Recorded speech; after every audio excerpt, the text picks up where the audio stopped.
It takes a man with commitment. It takes a patriot. It takes a person who understands that this investment goes beyond profits and money. It goes to the bottom of humanity, creating opportunities for work for millions of young people, creating opportunities for enterprises, micro, small, and medium enterprises, transporters, business people working in the cement and steel industry. It supports our transformation agenda in our region. And I believe that with the kind of support that we are lending, not just Dr. Raval, but investors, indigenous investors from our region, we will get our region to move in the direction that we've always wanted. Excellencies, ladies and gentlemen, the steel sector in Africa has become increasingly pivotal in fueling economic progress throughout the continent, with a strong emphasis on bolstering infrastructure, advancing industrialization, and ensuring and enhancing value-added manufacturing. The industry is instrumental in shaping Africa's economic trajectory. Africa's steel market reached a volume of 39.5 million tons in 2024 and is expected to hit a projected volume of 52 million tons by 2034, driven by bolstering infrastructure and advancing industrialization. Our countries are uniquely positioned to make a considerable leap in the regional and international steel market. The journey towards harnessing our steel production capacity not only highlights our abundant mineral resources, especially in iron ore, but also reflects a shifting policy environment and investment landscape aimed at unlocking these resources.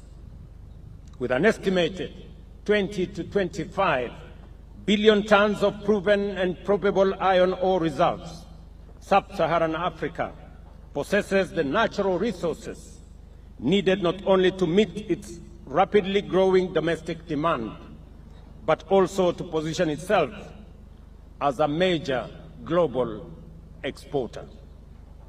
The establishment of the Tororo steel industry sends a very powerful message that our countries possess both the capacity and the courage to build globally competitive industries that drive Africa's transformation.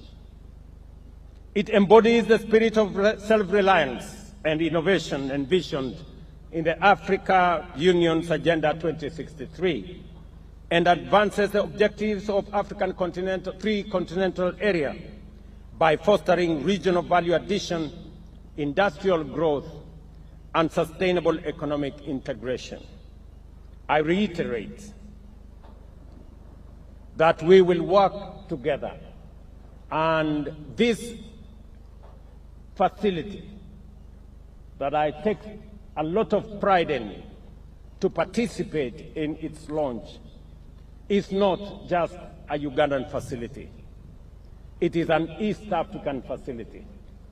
The steel that is going to come from here, and we appreciate that God has given us resources, and Uganda happens to have the best steel or iron ore reserves.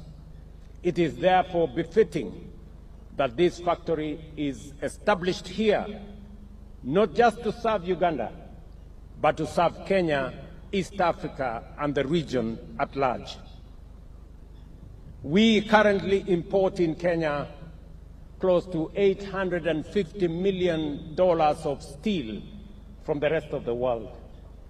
We would be very happy that that $850 million would be in our region if this factory was to supply steel to Kenya. And I am confident that that is how the future is going to look.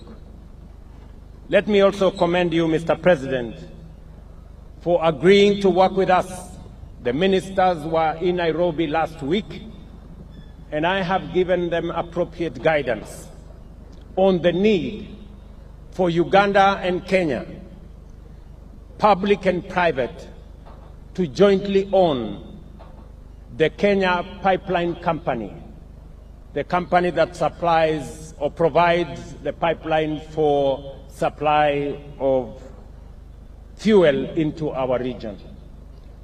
The government of Kenya will be divesting up to 65%, and I am happy that Uganda is prepared to co-invest with us, because that Kenya pipeline facility is not just a Kenyan facility. It is a regional facility. Therefore, as the government of Uganda invests in the Kenya Pipeline Company, I want to encourage Ugandans and East Africans to equally invest, because we will make shares available both to public entities, but more importantly, to citizens of our region, so that we can diversify ownership of the facilities that we have in our region. Secondly, Mr. President, let me also reiterate that the joint investment of the pipeline from Eldoret through Kampala to the border with DRC and to Rwanda is an advantage. The government of Kenya, we have given approval for our two governments to work together to co-invest in extending that line, that pipeline, so that it can serve East Africa as we jointly own that facility. And thirdly, Mr. President, in January, we will be launching the extension of the standard gauge railway from Naivasha to Kampala and onward to join the pipeline from Kampala to from Malaba to Kampala and onward to DRC. Again, that investment that we will coordinate the two governments is for us to be able to improve transport and logistics in our region, so that we can be better competitive as we seek to be a region that works together. Your Excellency, I am very confident of the progress that we are making as a region. Uganda is the largest destination of goods and services. Last year, we exported close to 120 billion Kenya shillings to this great country. And the bilateral relations between Uganda and Kenya are solid. Let me assure you, Mr. President, that Kenya is going to work with Uganda and other regional partners for the prosperity of this region, to create a much more competitive region, to make sure that we extend the pipeline, to make sure that we co-invest in the pipeline, that we extend the railway. And Mr. President, next week on Friday, I will be launching the dualling of the road from Rironi near Nairobi that will come all the way to Malaba. As you know, Mr. President, today that road is getting slower as traffic increases. And therefore, we have made the strategic decision to create a highway and dual that road so that we can facilitate faster movement of goods, people, and services between Kenya, Uganda, and the rest of the East African hinterland. And so I want to assure you that we are going to work together. And I know people in the